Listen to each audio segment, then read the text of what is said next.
Okay, everyone, we are back finally for season 2 of Life on Side B. Oh my gosh.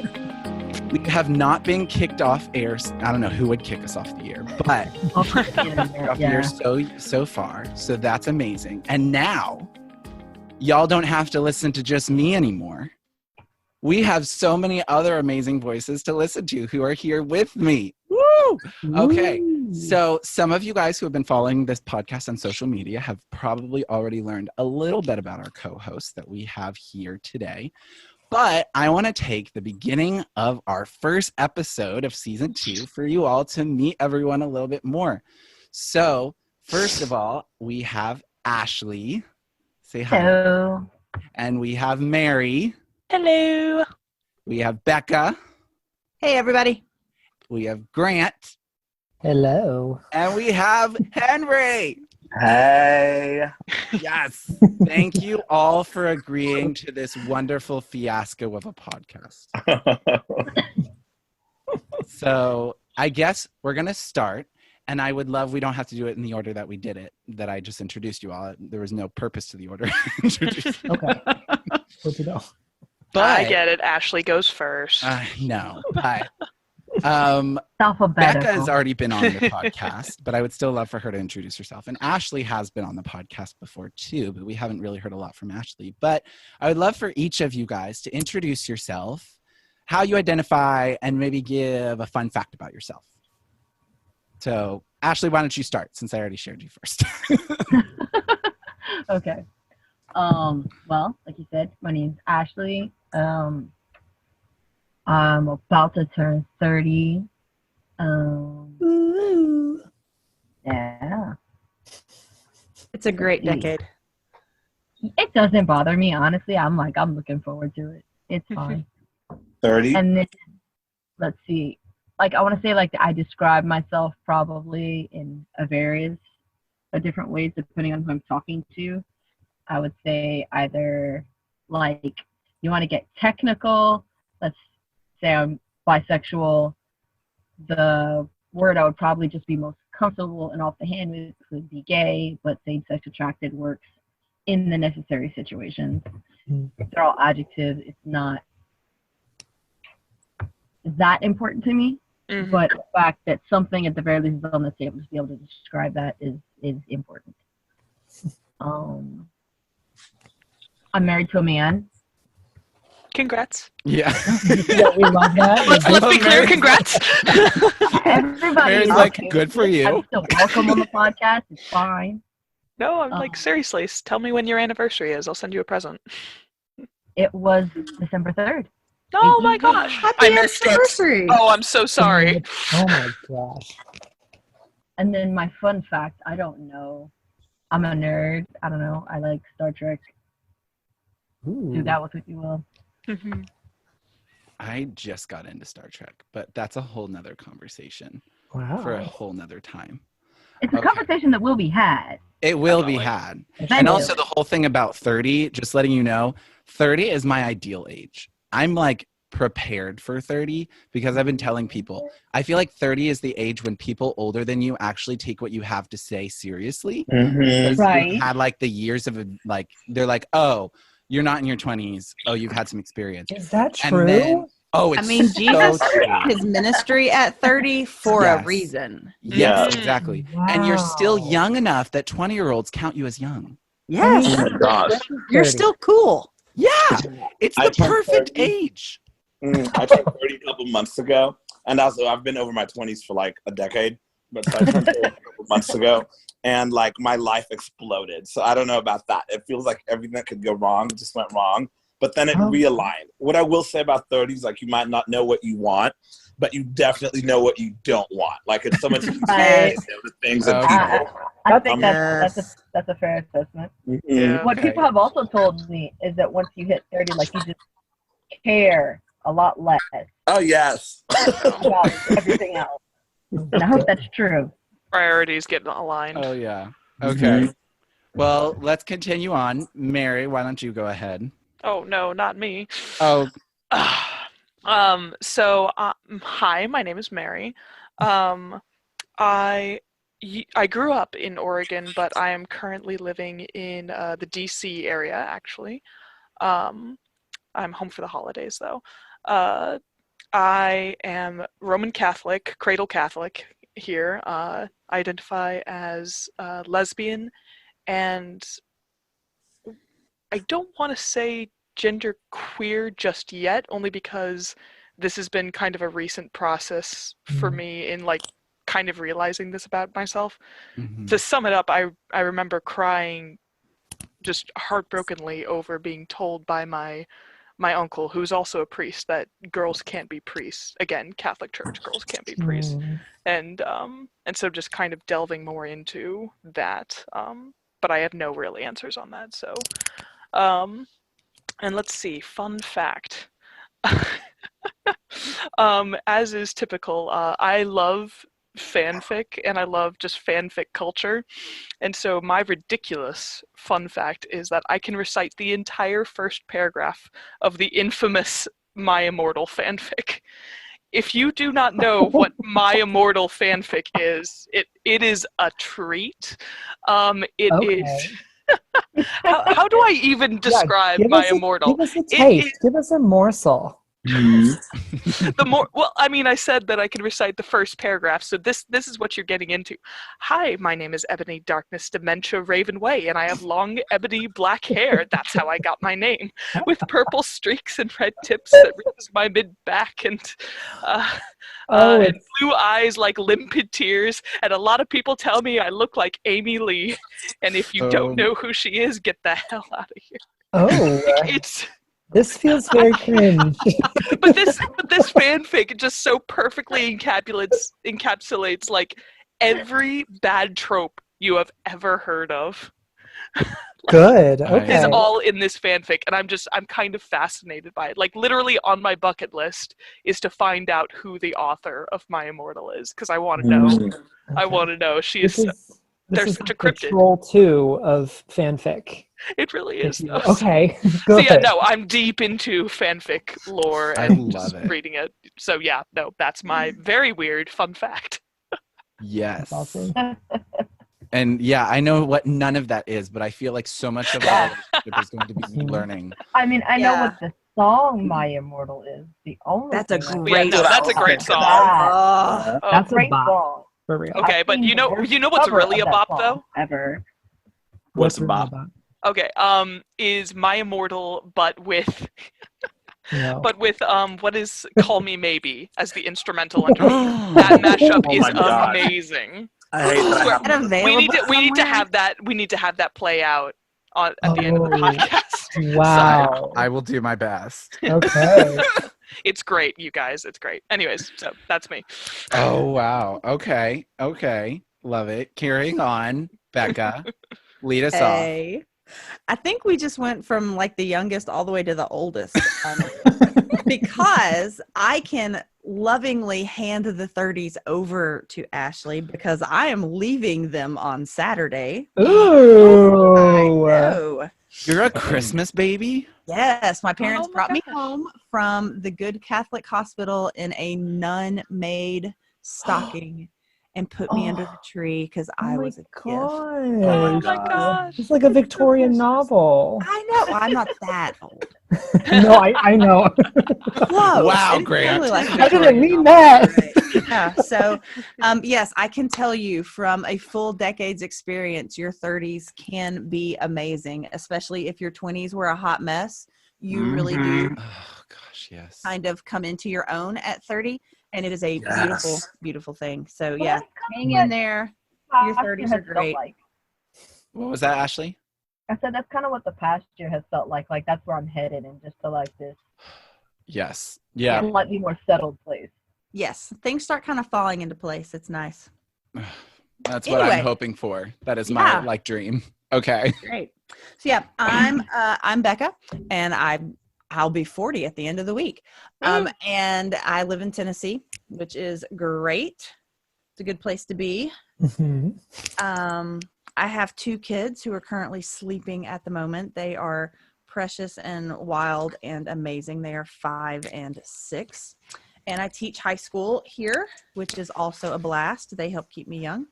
And my fun fact, there's not a lot of fun stuff according to all the younger people that I know. Apparently, I'm getting close enough to no longer being fun. Oh, Oh please. no. I know, right? Isn't that crazy? No, my fun fact is that I'm an absolute trivia junkie. I used to be on a trivia team with 2 of my cousins and my younger brother, and we actually went to the trivia league national tournament in Tunica, Mississippi. Oh wow. Wow. So I know it's the biggest deal ever. It was amazing. So yeah, trivia junkie, whole lot of fun. Being a bottomless pit of worthless information has always been a life goal. Oh, And it comes in good. really handy when you need small talk, because I'm actually really, really bad at small talk. So trivia helps. You've come to the right podcast. Yeah. Exactly. Oh, I'm already feeling this mood. You know, so for everyone listening, this is actually the first time all 6 of us have been in a conversation together. That's true. Yeah, It's that's true. We up to this point, it's only been segments of This is people where the meeting. magic happens. This is where it happens. You have no idea how difficult it is to herd these animals together, Yeah. guys. Loving it. Amen. Loving it. All right, Grant, continue. Let's get an introduction. Hi, I'm Grant. I'm 26. I am a seminary student. I like to use the words gay and queer to describe myself. I think I most often call myself gay.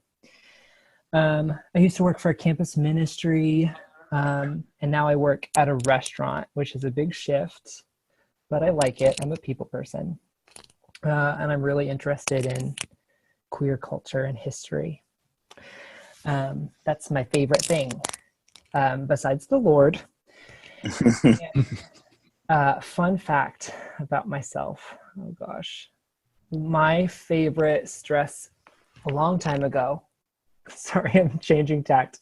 A long time ago, I looked at my life and I saw that I had a problem buying used books. Oh wow.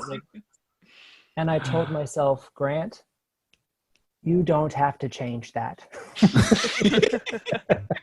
That is right. No matter And what so- anybody else says. And so they're only $1 each. I go to Goodwill. And so that's my favorite stress relieving activity, is to, whenever I'm having a stressful day at work or a stressful day at seminary, or just my life is stressful, I head on over to Goodwill down the street, spend a little bit of time looking through the books. I go clothes, knickknacks, jewelry, clothes again, and then I'm out.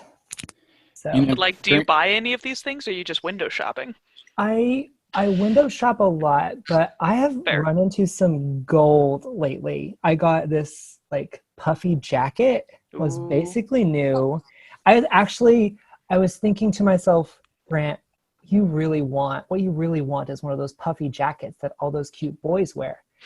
And I manifested that into the universe, and it happened for me. That's not how it happened, but it happened. But you know, the Lord provides. The Lord provides. I know the universe doesn't provide things for me. The Lord does. But Huh. yes, I was and about to found a say, cute get me on sweater that. tonight that I wore to a party. I wore it literally off the rack. That's the most embarrassing thing. Nice. Grant, I feel like you probably are like me, who I found a meme. I know I've mentioned it on season 1 before. There's a meme that I feel encompasses my childhood, where it's a picture of Belle in her library, and it says some kids, well, girls, but I'm going to insert kids. Some kids dreamed of that prince, but I really just dreamed of that library from Beauty and the Beast. I like that. I think That was I me. dreamed of both the library and the The prince. For me, it was the library. I loved that library. Okay, respect. Respect, yes. Okay. All right. Henry, finish us off. Yes, this is me. Okay, let's go. I took some notes earlier because I never know what I'm going to say. So my name is Henry. I live in Fort Worth, Texas, the problematic state of Texas, but also the great state of Texas. I'm 30 years old. I go by, or I identify as gay. I'm a Kinsey all the way gay. Honestly. So, Same. yes. What else am I supposed to be answering? Introduce Oh, yourself, fun how do you fact. identify, Yeah. and fun fact. Yes. Yeah, I do happen to share a birthday with the queen herself, Beyonce, September 4th. Wow. Her birthday. Oh, Yes. It was written in the stars. Yes, and I have a twin sister, and every year I get on Facebook and I like say this post, this woman, it means a lot to me, and my sister falls for it every year, thinking I'm talking about her, and it's always about Beyonce. So that's That's such a awesome. brother move. That's awesome. yes, yeah, so that's me. So Well, I'm so glad that literally every single one of you is on this season. And as a thanks so co-host, much I'm for so having excited. us. Yes. Yeah. So for everyone listening, we are going to be doing this season differently. We're going to be having these co-host conversations throughout the season. And on top of that, we're going to be taking turns doing the interviews. So like I said, y'all don't have to listen to my voice all the time anymore. You got many other voices to listen to. You can take a break from me. So that is one of the most things I'm most excited about this season is I get to actually at times be a listener. You just want a break. Hey, Well, don't knock it till you try I it. am teasing. I mean, from what I hear, it's a pretty good podcast, so you'll probably enjoy it. I am hoping so. Are you saying you haven't watched or listened to all of season 1? Oh, honey, I have listened to it way more than anyone else. You have no idea how much I have to listen to it to edit it. Oh, I have a good idea. I'm a People video- are like, do you remember? And then the ironic part is I will have listened to an episode like 7 times while editing it. And yet other people will still remember parts of the episode that I don't remember. It's so funny. I'm like, oh, do you remember? People will come up to like text me, not come up to me. I'm not that famous. People will text me and say, hey, this was a really awesome part. I'm like, I'm so glad I don't remember that part of the episode. I edited it 7 times, but thank you so much for that. nice. And You're good at what you do. I guess so. But I know you guys are even better. So that's going to make we're taking season 2 to the next level for sure. And so this season, we're going to be talking about thriving instead of surviving. Ha. Love that rhyme. Love it. I didn't Yes. make it up. Big fan. I got That's it. so from my funny. I church. think I remember whenever you and I first talked in September about this, I was in Colorado. And that was a phrase. I just turned 30, so I was walking into 30. I was like, this next year of my life, I want to thrive and not just survive. So like, it's just been so fitting. That's like part of what the season is too for me. Yes. So yeah, I just was thinking about it, and I had written out different ideas for season themes. And for me, that was one of the biggest ones of I've wanted the podcast to be something that kind of breaks down those misconceptions about being LGBT and Christian, and specifically side B. And I feel like that's such a major one that, well, oh, I don't know how you make it, and I don't know how you survive in it. It's like, well, it better be a life of surviving, because I can't just spend my life trying to survive the entire time. And so I'm really looking forward that we can discuss and also talk to other people about what does that look like when you're LGBT and Christian and following the traditional sexual ethic and really having a life that's beautiful. And you're like, yeah, I wouldn't want a different life. So what do you guys feel it looks like to thrive as an LGBT Christian? Anyone have thoughts? Want to go first? I will. This is Becca. It's where everybody's getting used to knowing everybody's voices. Very good. Yeah, that would be good. You're welcome. All right. Thriving for me has become an intentional practice of laying down expectations that I had for myself when I compared to friends and family. That my life looks very different. Both of my brothers got married really young, right out of college. Just did the typical like evangelical Christian thing. And as long as I was comparing my life to my friends who are all straight, heteronormative, it felt like just a complete failure. And so learning how to find kind of my own way, being able to set goals for my life and where the Lord had me was really the biggest part in being able to feel like I was thriving and growing in the way that he would have me to grow instead of just comparing myself to other people. This is Mary. Hi. For me, Hi, it would Mary. be- hi, thank you. For me, it would definitely be reaching out more, because definitely the thing that makes me stay up at night would be just thinking about, in the same way that Becca was talking about, you kind of compare yourself to heterosexual people who, more often than not, are married, have kids, and especially as my sister just had her first child this year, and my other sister is about to be married, and my brother is, you know what? We're not going to talk about my brother because that's still a secret, but is looking into marriage as well. But it just made me think, they will all have families most likely when they are old, when they are gray, and I am such an introvert and such an isolationist, and this is always my defense mechanism, to isolate myself. And I realize that's something that I don't ultimately want, even though I am an introvert, and I do, I don't find it as lonely as maybe some other people do, but that's not how I want to live my life for the next, 60, 70 years. And how does reaching out and how does creating fellowship look like with a side B community? I think that probably resonates with a lot of people too, in terms of the side B experiences. We watch our siblings either partner off or have kids and whatnot. So that's something that I know. It's definitely something I think through all the time. So I'm sure you're not alone in that. So Absolutely.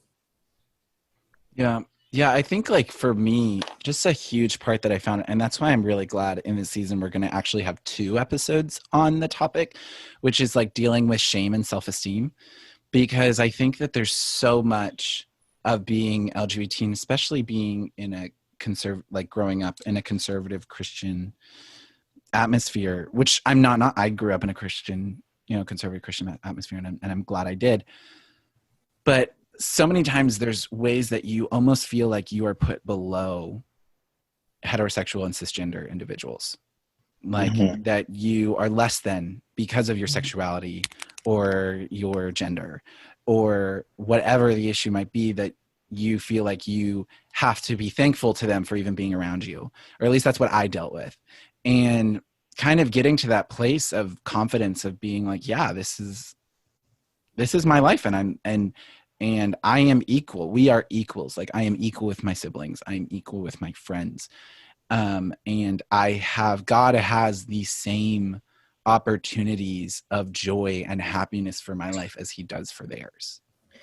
Yeah, I think that really resonates with me. That's sort of along the lines of what I've been thinking about, what it means to thrive. This is Grant, by the way. Got to get used to that. yes. I think one of the biggest challenges at the beginning of my journey of faith and sexuality is sort of the expectation or the assumption by others that my sexuality or my relationality is mostly painful and depressing and a cross to bear. And being able to move from that to see that this tangled mess of emotions and attraction and sensitivity and cultural identification, all of it is actually a place where I experience a lot of joy. And I get to be as, I guess, joyful and as happy about sharing that part of my life as anyone else. I think that's newer for me over the past few years. Because it used to be just sort of the sad, sinful focal point of my life. But now I get to sort of integrate my sexuality into my whole life. So it's not this one thing that I'm carrying around and either hiding from people or showing to people, but it's just a part of me living and moving. So I think integration is a part of what I'm trying to figure out how to thrive in. I guess I'll go. Yeah. Everyone's welcome. Take it away. To pop in whenever. Don't feel like you have to wait. Yeah, this is Henry here, by the way, too. I think what it looks like for me to thrive, simply as I started really kind of unpacking that as my life has settled down, all my friends are married or coupled or have children and whatnot. And so finding what thriving looks like for me in the midst of that as I partake in their lives and they partake in mine. And as I cultivate a balanced and healthy community that kind of does support singleness, kind of supports celibacy, and I support marriages and families and having these beautiful relationships where I find myself in 5-6 different family units of either friends or my siblings or whatnot. And then also, I think part of thriving for me has been acknowledging the pain that comes with this journey and really leaning into it instead of leaning away from it, but like letting just the pain and the grief and the sadness not consume me, but certainly letting myself feel it and then inviting others in that part of my walk as well. Yeah. And some of those things sting less and less the more I just don't ignore them, the more I actually face them head on. And eventually they become places of where they can turn into kind of places of comfort for other people. It's like, I think it's that passage in Corinthians or 2 Corinthians, who comforts us in our times of trouble so we can then comfort those in their times of troubles. And so I think thriving for me even looks like using or allowing the Lord to use my pain or my sadness as a catalyst to be on mission. And so, and that's not something I do perfectly or even willingly sometimes, but I'm learning to find, I think, beauty in that tension and in the, okay, God has something to do here, and there can be a way where I can be content and joyful even in the midst of this. And so I think that's what thriving in this season looks like for me. Yeah. I don't know if anything I said made sense. But That's great. Oh, totally. I mean, embracing that grief really is a healthy part of letting go of those expectations and the things that you think about what your life is going to be like. I mean, that's sometimes you have to be able to let go of what you were thinking life was going to be before you ever find out. Oh, absolutely. And like, yeah, we have to mourn the things that we thought we were either entitled to or wanted, and now we don't get to have. And I think that's healthy. Exactly. Yeah, I'm on board with that. Okay. Yeah, that's such, I feel like it's such a major part. And even that's been something that I've been learning the past year has been grief. And allowing grief to have its place without trying to ignore it. And also without letting it consume you. Whoa, that was sorry. This random motorcycle just drove. Don't worry. Wow. Don't worry. It was, That's the wonders of this podcast. Love that. Oh, I was gonna say that was the side X revolting. Oh my God. We have awoken them. We have Run. Oh my God. Well, that's not getting edited out now. I'm sorry. You now have to keep the sound in. You need to grab that sound and include it in every episode this season. Every episode. Yes. Hello, this is The your sound warning effect wake-up of call. season 2. No, I mean, it's so going back, reverting back to what we were talking about.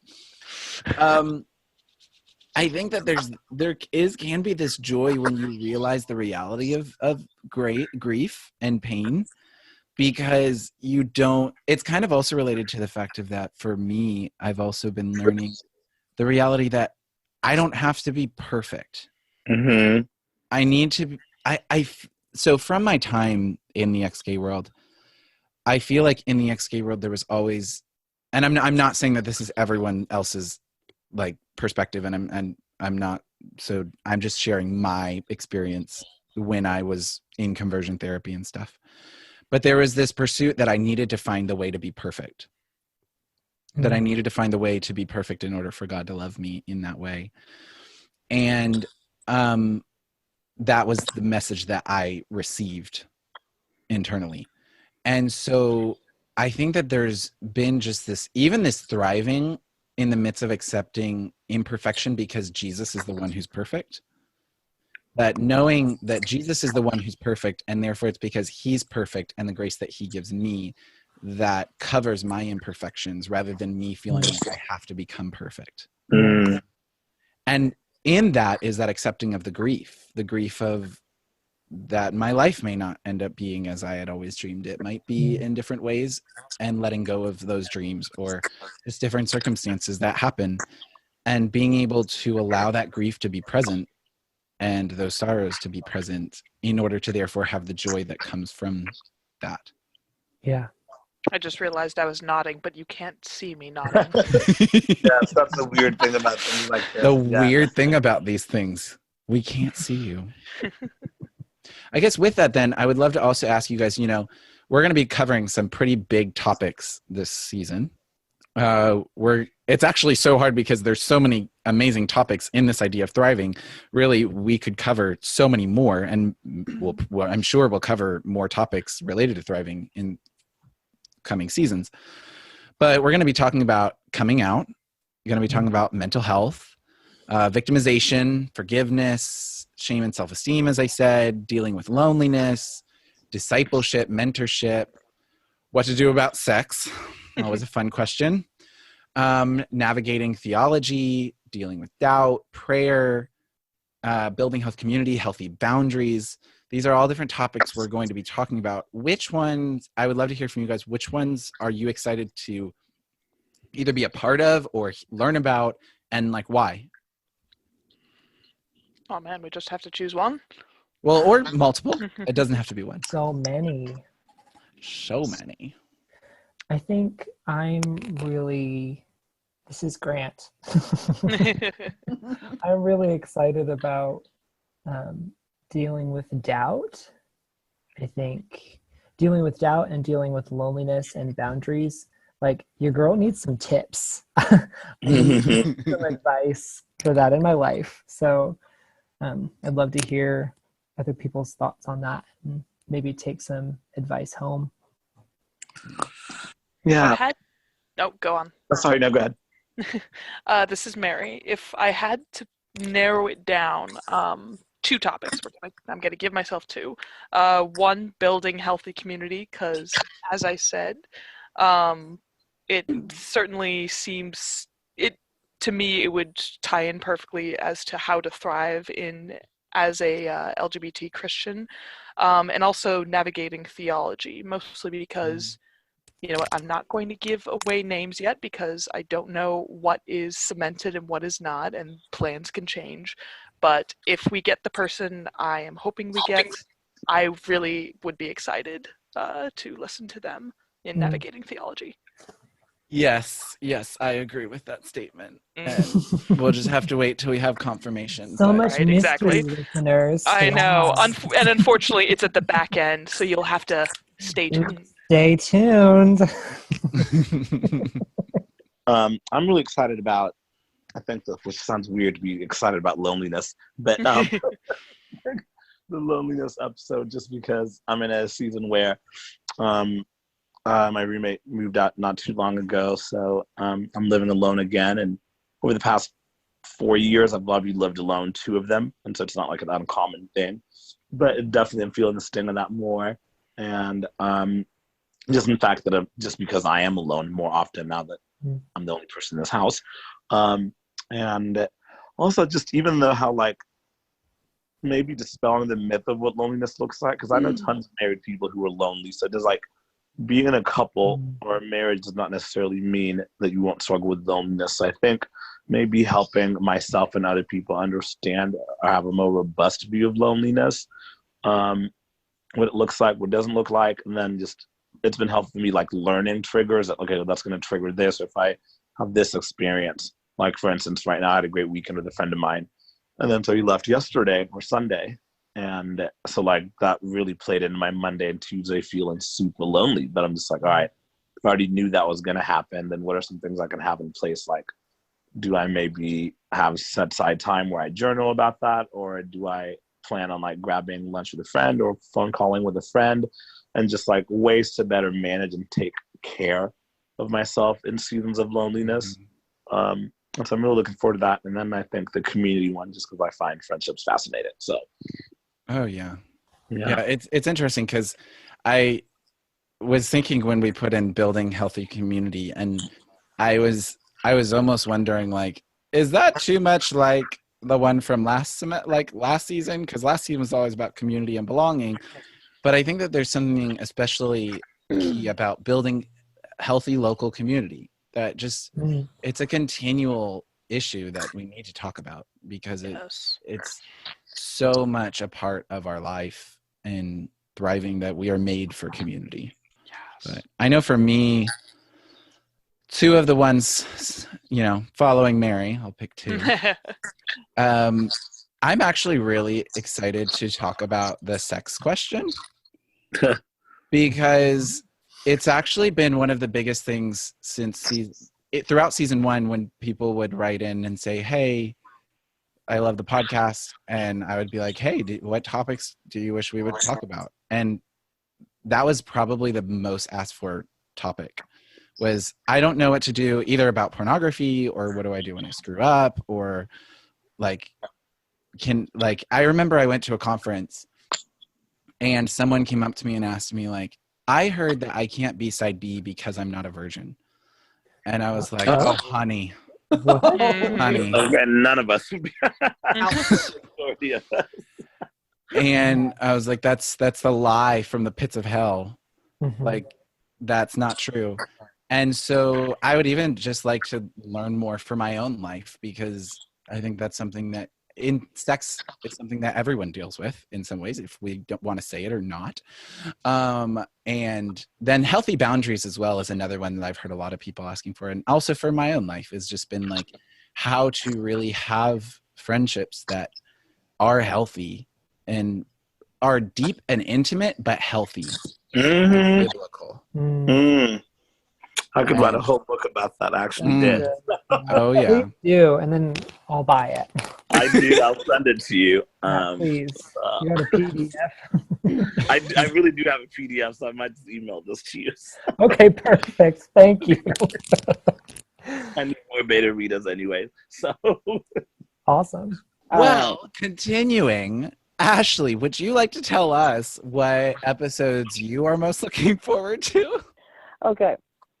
I think what I was going to say was as long as it took us to narrow down what we wanted to talk about, I think that meant that those were all of the ones we were interested in.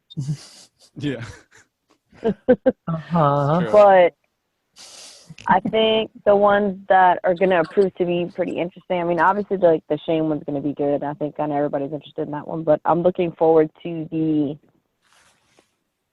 the one about mentoring and probably healthy boundaries, because I want to see how that conversation is different from a side B perspective as opposed to some of us that came from like a more side X perspective, and you remember what that was, the way that was presented to us. For sure. Of just run away. Yeah, that makes sense. That's okay. To like see like, well, what can it actually look like? What are healthy boundaries?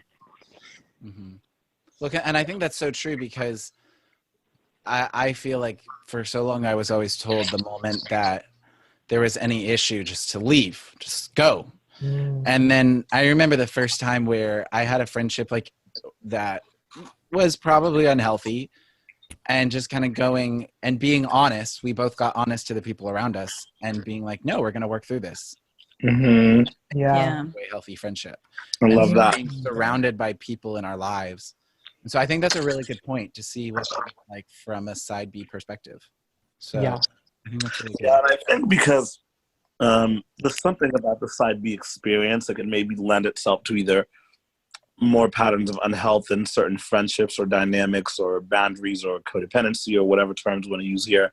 But one, I've been going to therapy the past couple of months. It's really helped me just learn like where some of my lack of boundaries come from in my childhood and just like where I pick those habits up and where I betray myself in boundaries and where I don't form boundaries with other people, healthy ones. And so I've had three really close friendships over the past couple of years, that have impacted like my understanding of boundaries. And one of them, I think, we did not have any for like 4 years really, and so we just came kind of emotionally meshed. And so just unpacking all that when he got to get married. I'm so glad we already talked about this, because I was like, wait, you might hear this. He's fine. But kind of it all kind of just came to a head right around the time he was getting married or whatnot. And having to relearn boundaries with each other. And for me, unfortunately, that means me and this person are really not in each other's lives very much, which is painful because like we were so close. And we like respect each other and care for the other person, but like it's just the only boundary I know now is by really not having that person in my life. And so yeah, boundaries on will be super interesting as well. Yeah, definitely. I had this experience on boundaries. This just came to my mind, but I had this experience when I was in college, when I sat down and I realized that the advice and pressure that I had received regarding boundaries and relationships was basically, you can't end up dating or marrying a person of the same sex. You probably shouldn't end up dating or marrying a person of the opposite sex. You can't become close friends with a person of the same sex. Yes. Would it look bad if you're close friends with a person of the opposite sex? Just being like, okay, so what do I do? Like, Grant, I'm rolling my eyes so hard because I know exactly the culture that advice comes from. Find a hut, you guys. Find a hut and become the hermit you were always meant to be. Become Yoda in the swamp. Hello. Because you can't have a roommate of either sex either. Yeah. That's a bad thing. Oh my God.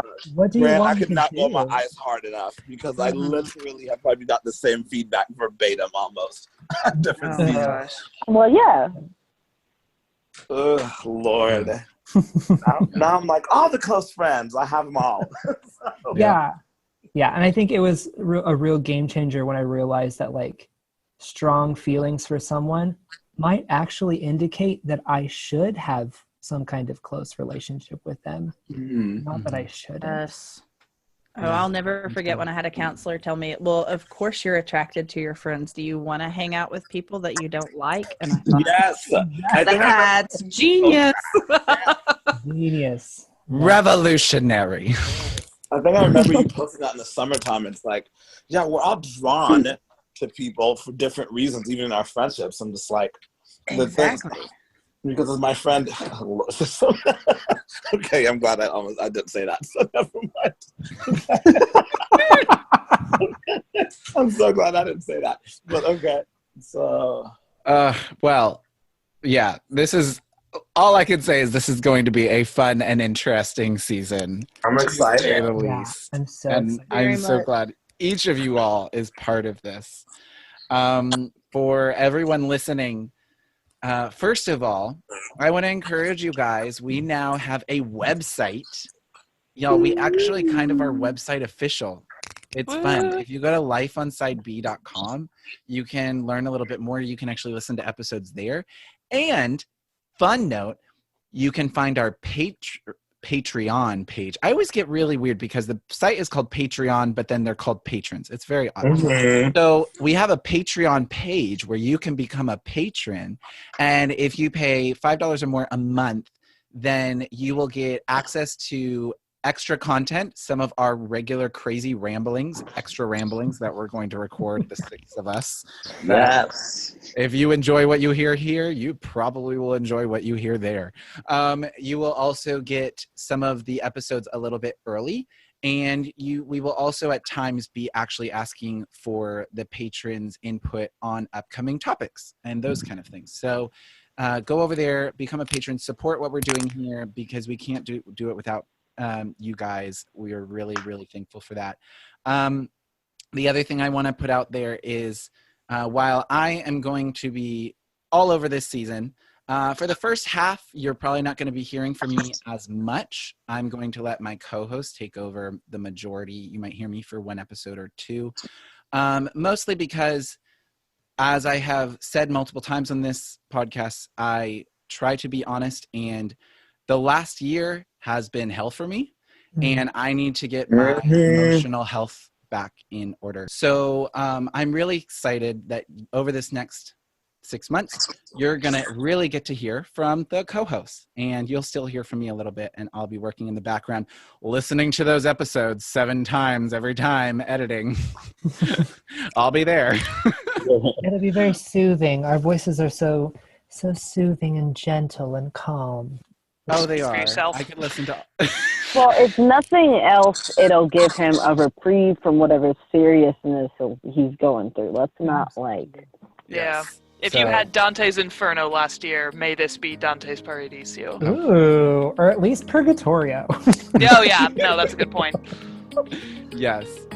Well, everyone, thank you guys for listening, and be listening over this coming year. We cannot wait to enjoy this adventure with all of you all. So bye, guys, and we'll talk to you soon. See ya. Bye. Bye. Later.